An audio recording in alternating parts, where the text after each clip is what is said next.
안녕하세요. 저는 미국 현재 9학년인 김희에서 에스터 킴입니다.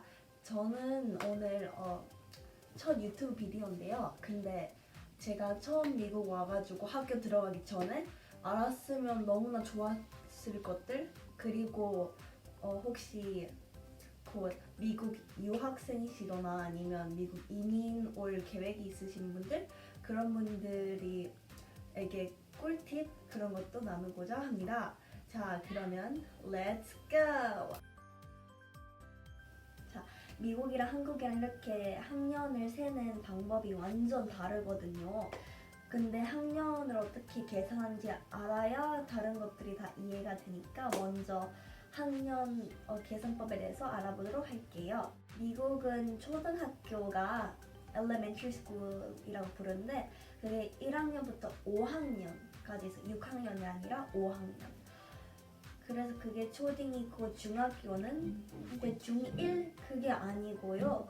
그냥 학년 숫자를 쭉 이어서 나가요. 그러니까 초딩이 1학년부터 5학년까지였다면 중딩은 6학년부터 8학년까지. 그렇게 초딩 5년, 중딩 3년이 있고요. 고등학교는 한국에 고3 힘들다 하는데 미국은 심지어 고4까지 있어요. 근데 그렇게 부르는 게 아니라 고등학교는 또 9학년부터 12학년까지 이렇게 4년이 있답니다.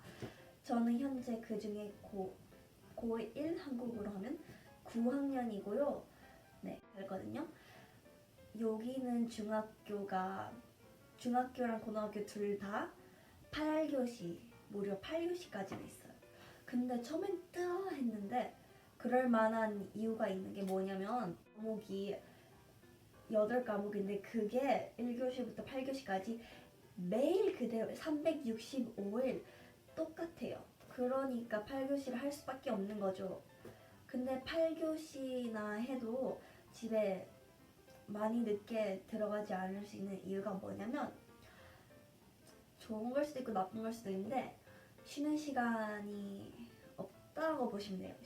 한국은 10분의 그 여유로 쉬는 시간인데 미국은 그게 아예 없고요.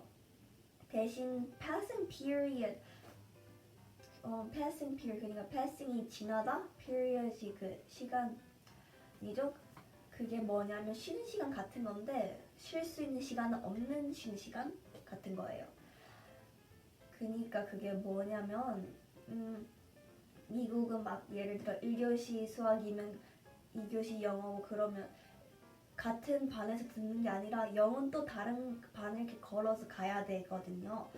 그래서 내 반에서 다음 반으로 가는 passing period 그게 꼴랑 4분이 주어져요. 그럼 처음에는 그게 정말 반 찾아가기가 너무 힘들거든요. 근데 계속 하다 보면 익숙해져요. 처음에는 진짜 이렇게 지도 보고 다니고 아니면 처음 2주 동안은 선생님들이 엄청 복도에 다 쫙 깔려 있으시거든요. 그래가지고 뭐 올바르게 ma'am을 붙여서 ma'am, can you tell me where my classroom is? 하고 이렇게 딱 시간표를 보여주면 쌤이 보시고 친절하게 알려주셔요. 그러니까 저도 처음에 정말 제가 하도 길치라 선생님들한테 정말 맨날 물어봤거든요. 근데 그러다 보니까 길친 저도 알게 돼요. 그러니까 걱정하지 않으셔도 돼요. 근데 정말 지도가 꼭 필요해야 될 것 같다. 그러면 꿀팁인데요. 미국은 보통 학교들 정문 근처, 그러니까 학교 입구 옆에 어떤 메인 오피스라는 교실, 뭐 그런 데가 있을 거예요. 오피스가. 그러면 거기 딱 들어가가지고 Can I have the school map, please? 그러면 선생님 거기 직원분들이 이렇게 학교 지도를 딱 주셔요. 그러면 그걸 가지고 뭐 빨주노초 파남보로 1교시부터 8교시를 이렇게 마크하고 싶다? 그러면 그걸 마크한 다음에 지도를 요긴하게 활용하셔도 됩니다. 제가 파랑 때 처음에 그랬어요. 그게 정말 도움이 돼요. 그러니까 하시고 싶으시면 꼭 메인 오피스에 찾아가서 해보세요. 자, 쉬는 시간이 고작 4분밖에 안 되면 도대체 공부 시간은 몇 분일까? 저희 학교는 중학교, 고등학교 둘 다 45분이에요. 45분. 그게 한국 중학교 시간이랑 똑같죠? 그래서 여름 방학이 마치면 다음 학년을 넘어가는 거거든요. 근데 선생님들이 여름 방학 좀 몇 달 전에 이렇게 주시는 게 있어요. 그게 뭐냐면 따라 앞뒤로 진짜 많죠. 이게 다 뭐냐면 내가 수강할 수 있는 반 이름이에요. 그래서 이거 보고 내가 뭐 하고 싶다 이렇게 애들이 뭐 형광펜 같은 걸로 마크를 하거든요. 그러면 그거를 나중에 스카이워드에 아니면 카운슬러에 가가지고 수강 신청을 하는 거예요. 그럼 내가 내년에 이 반을 듣는 거예요. 미국은 이렇게 모든 과목을 내가 선택해가지고 듣는 거거든요. 좀 대학교 비슷하다고 보시면 돼요. 근데 일단 필수 과목은 영어, English, 수학, Math, 사회, Social Studies, 과학, Science 이렇게 네 가지가 있고요. 뭐 그 외 기타 PE, 체육 아니면 Health, 막 보건 같은 그런 거를 뭐 반학기, 아니 한 학기 또는 1년 내내 들어야 된다 그런 게 있어요. 학교마다 다르겠지만. 근데 그거 제외하고 뭐 남은 두 과목, 세 과목 정도는 내가 원하는 거 아무거나 뽑을 수 있어요. 재밌는 게 진짜 많아요. 고등학교는 특히. 그걸 electives라고 하는데 electives 뭐냐면 쉽게 말하면 예체능 같은 거나 필수 과목 외에 모든 다른 내가 듣고 싶은 그런 반들. 예를 들어서 요리, 뭐 health science, fashion design, animation, 뭐 photography 그런 게 진짜 재밌는 게 많이 있으니까 그게 좋아요. 좋은 것 같아요. 그리고 내 진로에 맞는 과목들이 많이 있거든요. 그걸 찾아서 이렇게 대학교 준비하시는데 잘 쓰시면 좋을 것 같습니다. 만약에 내가 커서 선생님이 되고 싶다? 그러면 Child Development 1 크레딧 필요하고 뭐 Ready Set Teach 뭐 2 크레딧이 필요하고 또 뭐 Principles of Teaching 뭐 그런 게 반이 많이 있거든요.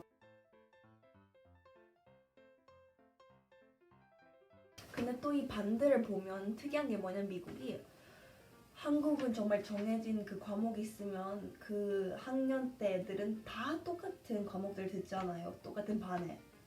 근데 미국은 그게 아니라 내가 듣고 싶은 걸 하는데 아까 말한 필수 과목 뭐 영어, 수학 그런 것들이 있잖아요. 심지어 그런 거 고를 때도 레벨이 있어요.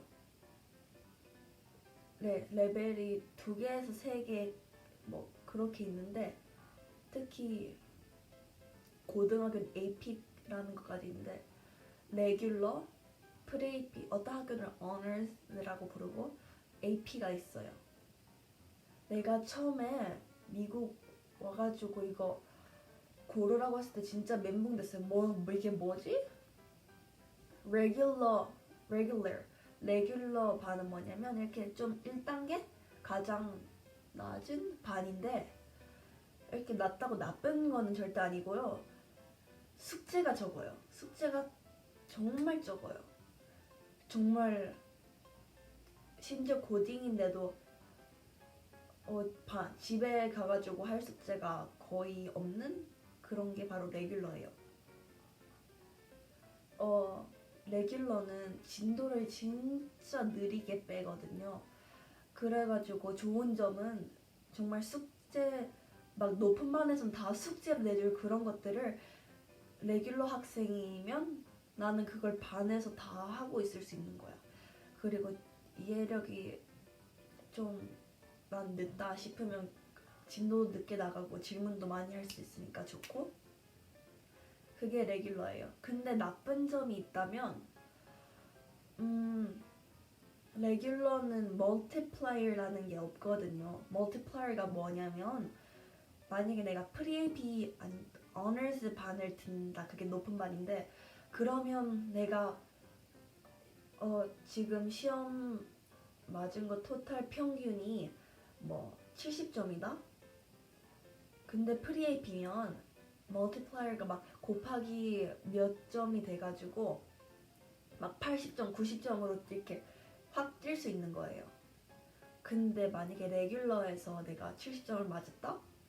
그러면 그냥 멀티플라이어 그런 게 혜택이 없고 그냥 바로 그게 내 뭐 생기부 그런 거에 들어가는 거예요. 성적표에. 그래가지고 그 점을 잘 생각해 봐야 돼요. 그리고 정말 미국 첫 해 처음 온 애들이나 교환 학생들 그런 경우는 보통 레귤러를 다 까는 애들이 많은데 레귤러를 추천드리고,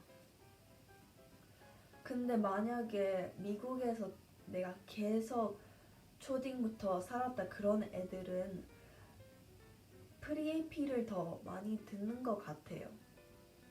보통 레귤러 반 가보면 다 뭐 유학생이거나 아니면 교환학생이거나 아니면 뭐 멕시코나 다른 나라 한국에서 갓 온 애들이거나 그런 애들이 많아요. 프리에이피 이게 프리에이피라고 부르는 학교도 있고 어너스라고 부르는 학교도 있는데 전 지금 어너스라고 부를게요. 어너스는 레귤러 바로 그 위의 레벨이에요.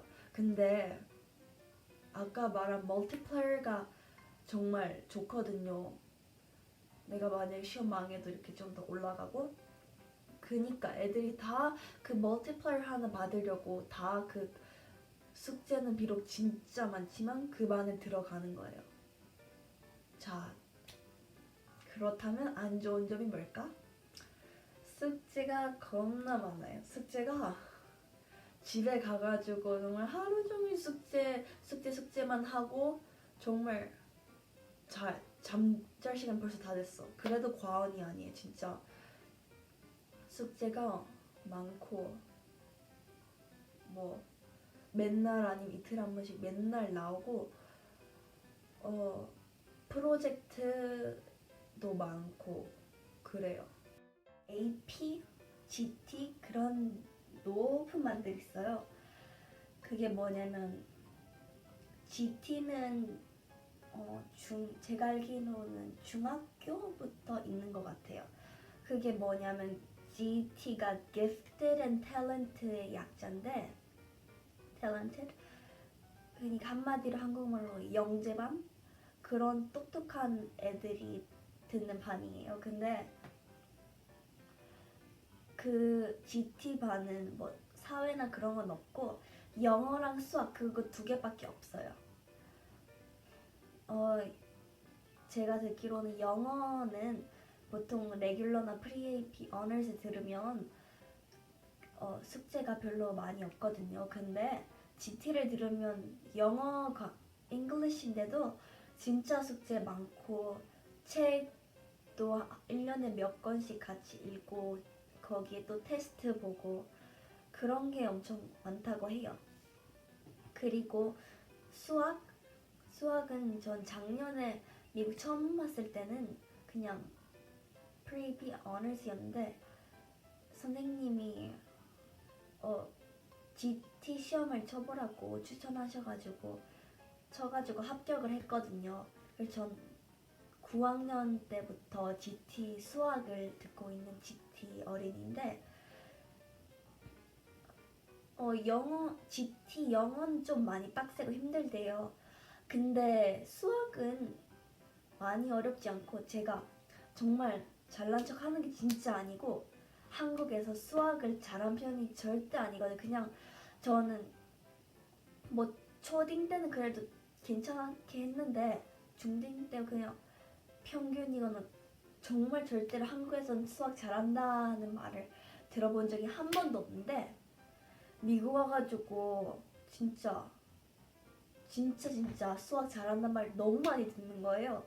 미국은 수학 진도가 너무 정말 느리거든요. 그리고 구구단 같은 것도 애들이 막 안 하고 진짜 그래가지고 어쩌다 보니까 제가 GT에 가게 됐는데 한국에서 오신 여러분들이라면 수학 높은 레벨을 듣는 것을 추천드립니다. 근데 AP가 다른 점이 뭐냐면 AP는 고등학교부터 있어요. 대학교까지. 뭐 대학교는 다 AP고 그러니까 AP가 무슨 뜻이냐면 Advanced Placement. 그러니까 한마디로 대학교 수업이란 말이에요. AP를 고딩 때들 다 AP를 들으려고 하는 까닭이 뭐냐면 AP를 들으면 그게 대학교 수업으로 인정이 돼가지고 미리 정말 대학생이 아니고 고딩이더라도 대학교 수업을 미리 따놓을 수 있고 그 멀티플라이어가 프리AP보다 훨씬 높고 진짜 높고 1점 몇일 거예요. 매년 좀 바뀌지만 그리고 미국 대학교 이렇게 한 반 들으려고 해도 비싸거든요. 미국 대학이. 근데 고등학교에서 그 대학 수업을 들으면 똑같은 수업이라도 훨씬 더 저렴한 가격에 들을 수 있어요. 그래가지고 애들이 다 실력만 되고 수준만 되고 그냥 실력만 되고 좀 숙제 많은 거 나는 할 수 있다 하면 AP를 들으려고 해요. 근데 그래서 AP 좋은 점이 높은 멀티플라이어, 대학교 수업 미리 들을 수 있다, 저렴한 가격으로, 그리고 그 자소서에 좋아 보여요. 근데 또 나쁜 점이 컨스가 뭐냐면 AP 물론 어렵고 숙제가 프리-AP보다도 많아요. 그리고 프로젝트가 많고 진도가 진짜 빨리 나가요. 미국은 모두들 아시겠지만 체육, 뭐 음악 그런 거, 뭐 미술 예체능을 하나 해놓는 게 정말 중요해요. 오히려 체육 막 스포츠 하는 애면 걔는 똑똑한 애야 그러고 학교 같은 경우는 농구, 소프트볼, 배구, 수영, 크로스컨트리 뭐 그런 거 엄청 많이 있어요. 음악적으로는 오케스트라 뭔지 아시죠? 막 바이올린 키고 그런 거. 그리고 오케스트라, 콰이어, 그러니까 성악? 아닌데? 합창단, 그리고 밴드 세 종류가 있어요. 여러분이 이렇게 합창단이랑 오케스트라 들으면 뭔지 딱 아시는데 전 처음에 밴드가 뭐지? 그랬어요. 밴드가 알고 보니까 뭐냐면 밴드가 막 이렇게 비틀즈처럼 이렇게 드럼 치고 노래 부르고 그런 밴드가 있고 아니면 마칭 밴드처럼 이렇게 뭐 퍼레이드에서 모자 긴 거 쓰고 막 이거 돌리고 막 트럼펫 불고 그런 밴드가 있잖아요. 학교에서 말한 밴드는 그 두 번째 그 마칭 밴드예요. 그래서 저희 학교도 밴드가 정말 가장 좋은 학교로 알려져 있거든요. 미국에서 몇 달 전에 대회에서 미국 전체 1등 했는데 물론 저는 밴드에 있는 게 아니지만 악기 종류도 엄청 많고 걸어서 드럼 치는 애들도 있고 색소폰 부는 애들도 있고 트럼펫도 있고 클라리넷도 있고 그거를 걸어서 이렇게 하는 거예요. 근데 학교 밴드 중에서 마침 밴드도 있고 그냥 서가지고만 하는 밴드 두 가지 있다고 배웠어요. 그리고 그런 악기 같은 거는 전 잘 모르겠는데 학교에 대여할 수 있는 것도 몇 개는 있지만 자기가 집에서 아니면 개인적으로 어떻게 악기를 구해가지고 쓰는 경우도 그게 더 많은 것 같아요. 미국 예체능 중에 flags 아니면 color guard 그런 반이 있거든요. 전 그게 뭐 flags 깃발? 깃발이 과목이야? 그리고 뭐야 이상한 게 다 있네 그랬거든요. 근데 고등학교 와가지고 친구들 중에 그 flags 반을 한 애들이 있는 거예요. 그래서 그건 대체 뭐 하는 거야? 물어보니까 그 엄청 큰 정말 제 몸보다 더 큰 그런 깃발이 엄청 커다란 게 있어요. 그거를 막 들고 그걸 들고 댄스를 하고 돌리고 뭐 던지고 받고 하면서 이렇게 무용 같은 거를 하는 그런 반이에요. 그거는 체육 크레딧으로도 인정이 되고 그래서 좋아요. 미국 고등학교 외국어를 꼭 들어야 돼요. 적어도 2년은 들어야지 졸업을 할 수 있고 보통 요즘은 4년 내내 그 똑같은 언어를 하는 게 좀 대세라 가지고 저도 그럴 계획이에요. 좀 작거나 보통 크기 학교면 스페인어가 제일 인기가 많고요. 스페인어만 있는 학교들도 있다고 들었어요.